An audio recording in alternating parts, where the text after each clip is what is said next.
Hello everyone, स्वागत है आप सभी का। आज हम शुरू करने जा रहे हैं क्लास 9th के बायोलॉजी का फर्स्ट चैप्टर, जिसका नाम है the fundamental unit of life, जिसको हम सेल के नाम से भी जानते हैं। यह चैप्टर एनसीईआरटी का चैप्टर नंबर 5 है और इसको हम बायोलॉजी का फर्स्ट चैप्टर के रूप में पढ़ेंगे और यह उस चैप्टर का फर्स्ट लेक्चर है। आज हम शुरू करेंगे बायोलॉजी का फर्स्ट चैप्टर। उससे पहले यदि आप इस चैनल पर नए हैं और चाहते हैं घर बैठे फिजिक्स, केमिस्ट्री और बायोलॉजी की पढ़ाई अच्छे से करें, तो इस चैनल को सब्सक्राइब करें और साथ ही साथ बेल आइकन का बटन भी दबाएं ताकि आने वाले वीडियोज़ की जानकारी सबसे पहले आप तक पहुँचे। तो चलिए शुरू करते हैं आज का यह चैप्टर। सबसे पहले हम जानेंगे कि सेल की डिस्कवरी हुई कैसे। दरअसल 1665 में एक इंग्लिश साइंटिस्ट थे जिनका नाम था रॉबर्ट हुक। इन्होंने एक अपना सेल्फ डिज़ाइंड माइक्रोस्कोप बनाया हुआ था, जिसका इमेज आप स्क्रीन पर देख सकते हैं। तो इन्होंने अपने इस सेल्फ डिज़ाइंड माइक्रोस्कोप में एक बार स्लाइस ऑफ कॉर्क को डालकर देखा। ठीक है, यह स्लाइस ऑफ कॉर्क यानी पेड़ का जो छाल होता है, पेड़ का जो बार्क होता है, बार्क ऑफ ट्री, उसका एक छोटा सा पार्ट उन्होंने उस माइक्रोस्कोप के नीचे रख के देखा। जैसे ही उन्होंने उसको ऑब्जर्व किया तो उन्होंने देखा कि उसमें ढेर सारे छोटे छोटे इस प्रकार के कंपार्टमेंट्स दिखे। ठीक है, मतलब हनी कॉम्ब लाइक स्ट्रक्चर दिखा। जिस तरह मधुमक्खी का छाता आपने देखा होगा, उसी तरह इसमें उन्होंने ऑब्जर्व किया। ठीक है, तो उन्होंने देखा और उसके बाद ये जो चीज़ है वो उनको स्मॉल बॉक्सेस टाइप दिखे। ठीक है, उन्होंने इस पूरे स्ट्रक्चर को एक नया नाम दिया, जिसे उन्होंने कहा सेलुली CELLULAE। ठीक है, और ये प्लूरल फॉर्म हो गया और ईच बॉक्स को उन्होंने कहा, ये पूरे स्ट्रक्चर को उन्होंने सेलुली कहा और ईच जो बॉक्स लाइक स्ट्रक्चर था उसे उन्होंने सेलुला कहा। ठीक है, और इसका मतलब होता है रूम, यानी उनको यह एक रूम जैसा दिखा। ठीक है, उसको उन्होंने एक टर्म दिया सेलुला और इस सेलुला के पूरे ग्रुप को उन्होंने सेलुली कहा। ठीक है, और यहीं से डिस्कवरी होता है सेल का। बाद में इसी सेलुली को शॉर्टेन करके सेल नाम दे दिया गया, यानी सेल का मतलब हुआ एक रूम। ठीक है, यहीं से पता चला कि किसी भी लिविंग ऑर्गेनिज्म का जो स्मॉलेस्ट स्ट्रक्चर है वो सेल है। ठीक है, अब यह समझेंगे कि आखिर रॉबर्ट हुक का यह डिस्कवरी इतना इम्पोर्टेंट क्यों रहा।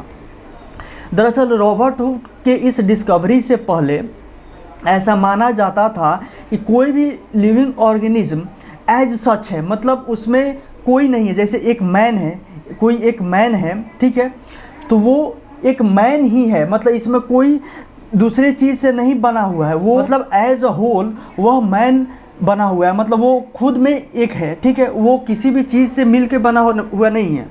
लेकिन जब रॉबर्ट हुक ने अपने इस डिस्कवरी में बताया कि नहीं, कोई भी चीज़, कोई भी लिविंग ऑर्गेनिज्म है वो खुद व खुद नहीं बना हुआ है, एज अ होल नहीं है, मतलब अपने आप में पूर्ण नहीं है, वह छोटे छोटे चीज़ों से मिलकर बना हुआ है। यानी ये जो छोटे छोटे कंपार्टमेंट्स हैं इस प्रकार के, जो उन्होंने देखा था, जिसे उन्होंने सेलुली कहा था, उससे मिलकर बना हुआ है। मतलब अगर कोई भी लिविंग ऑर्गेनिज्म है जिसको पहले माना जाता था कि वो उसी तरह ही वो खुद में एक है, वो और किसी से मिलकर नहीं बना हुआ है। लेकिन रॉबर्ट हुक के इस डिस्कवरी के बाद यह मिथ ख़त्म हुआ कि नहीं, लिविंग ऑर्गेनिज्म भी है, वो सब भी किसी न किसी चीज़ से मिलकर बना हुआ है। जिस तरह से अगर एक वाल का बात किया जाए, जो दीवार होता है उसका बात किया जाए, तो वो अगर ठीक वैसा ही है जैसे माना जाता था। ये जो एजम्पशन था रॉबर्ट हुक के डिस्कवरी के पहले का, जो एजम्पशन था वो ठीक ऐसा ही था जैसे मान लिया जाए कि कोई भी घर है, वो एक ही बार में वो घर बन गया। ठीक है, वो जो घर है वो टोटल एक यूनिट है। ठीक है, पूरे घर को एक यूनिट मान लिया जाए। ठीक उसी तरह का उन लोगों के एजम्पशन था, वो पूरे एक लिविंग ऑर्गेनिज्म को ही एक यूनिट मान लेते थे।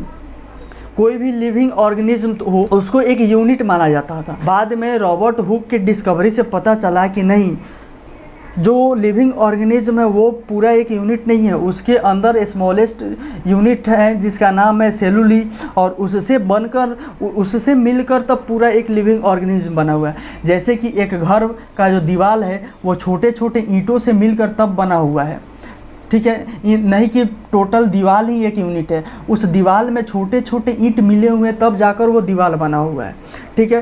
ठीक उसी तरह लिविंग ऑर्गेनिज्म में भी छोटे छोटे सेल मिले हुए हैं और वही सेल मिल करके एक पूरा लिविंग ऑर्गेनिज्म तैयार हुआ है। रॉबर्ट हुक के डिस्कवरी को सबसे इम्पोर्टेंट इसलिए माना गया क्योंकि इस डिस्कवरी के कारण जो एक मिथ था कि पूरा लिविंग ऑर्गेनिज्म खुद में एक यूनिट है, मतलब खुद में एक सिंगल है, एक यूनिट है, वो मिथ टूटा और यह बात सामने आई कि नहीं, यह लिविंग ऑर्गेनिज्म भी छोटे छोटे यूनिट से मिलकर तब ये इतना बड़ा बना हुआ है, ठीक है।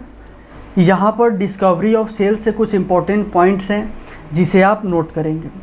पहला पॉइंट है, in 1665 Robert Hooke an English scientist saw cell in a thin slice of cork, ठीक है। जो बातें अभी बताई गई हैं उसी को शॉर्ट फॉर्म में लिखा गया ताकि आपके पास भी एक जानकारी होनी चाहिए। He observed as a honeycomb like structure and named as cellulae or cell. उन्होंने जब उसको देखा स्लाइस ऑफ कॉर्क को तो उन्होंने हनीकॉम्ब लाइक स्ट्रक्चर ऑब्जर्व किया और उसे उन्होंने सेलुली नाम दिया। He showed that the living organisms are made up of small structures और यूनिट। रॉबर्ट हुक ने पहली बार, यानी उन्हीं के डिस्कवरी ने ये पहली बार बताया कि लिविंग ऑर्गेनिजम्स जो हैं वो स्मॉल स्ट्रक्चर या स्मॉल यूनिट से मिलकर बने हुए हैं, न कि वो एक खुद में एक यूनिट हो। और इस प्रकार यहाँ से पता चला cell is the smallest unit of living organism, ठीक है।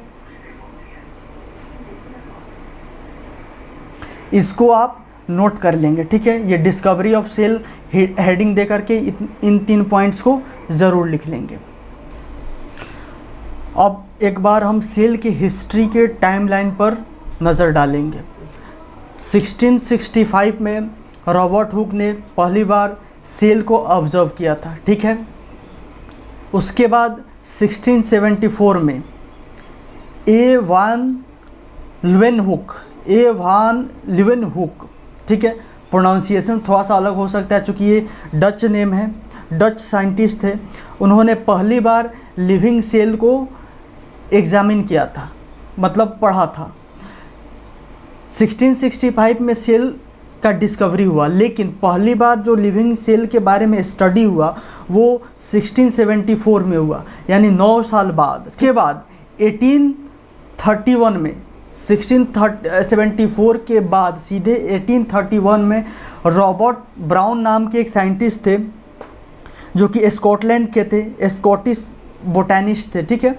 इन्होंने पहली बार न्यूक्लियस को डिस्कवर किया और उसका नाम भी इन्होंने ही दिया, यानी न्यूक्लियस को खोजा इन्होंने ही और नाम भी दिया इन्होंने, ठीक है।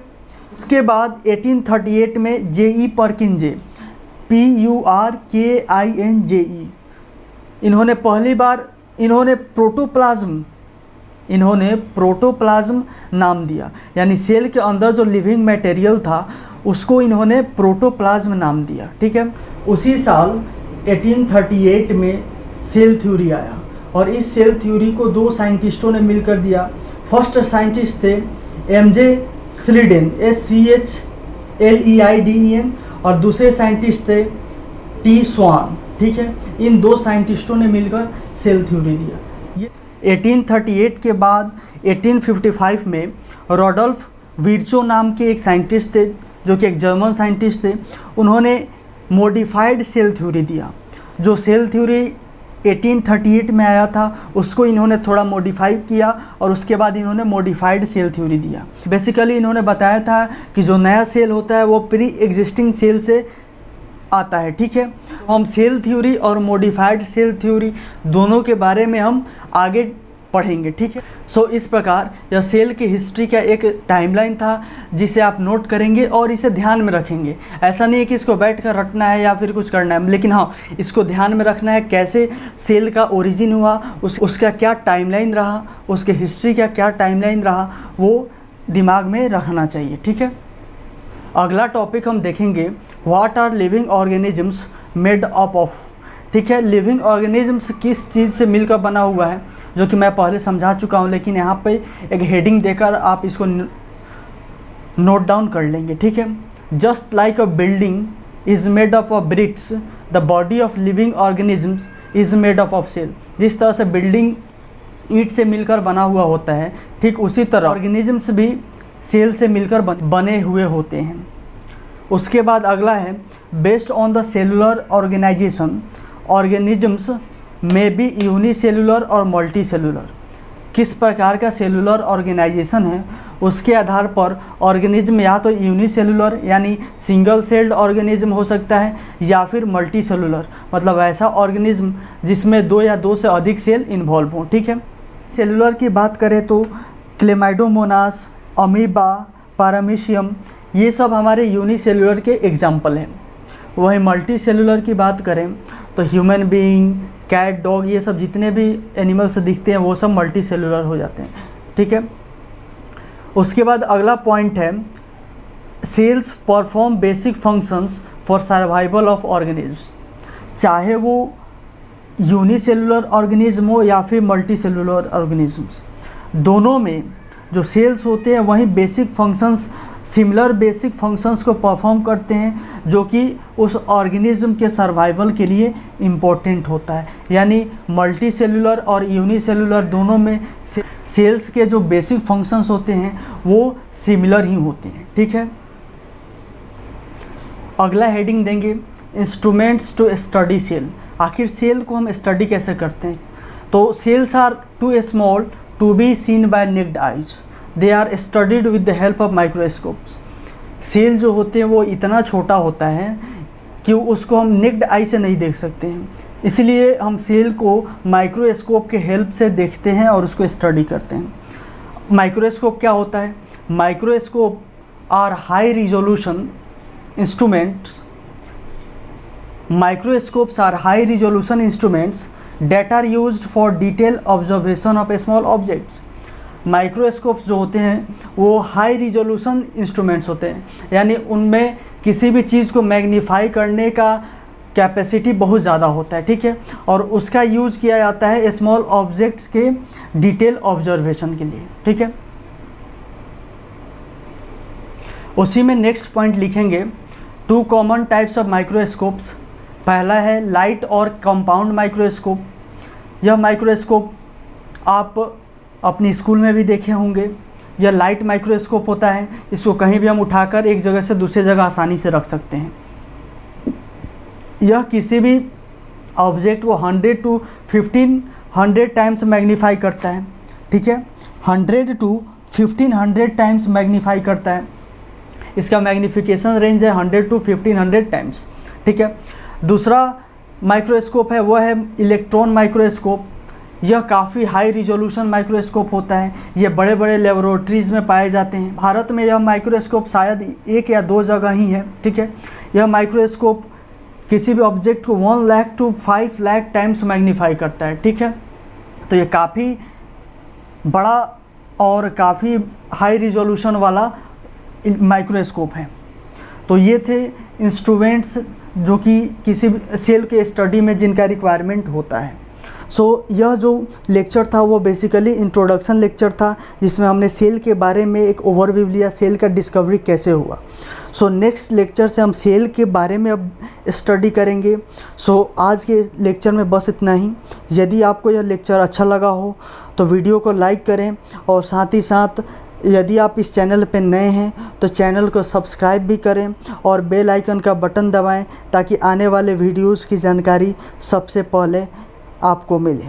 So thanks for watching this video. मिलते हैं नेक्स्ट वीडियो में।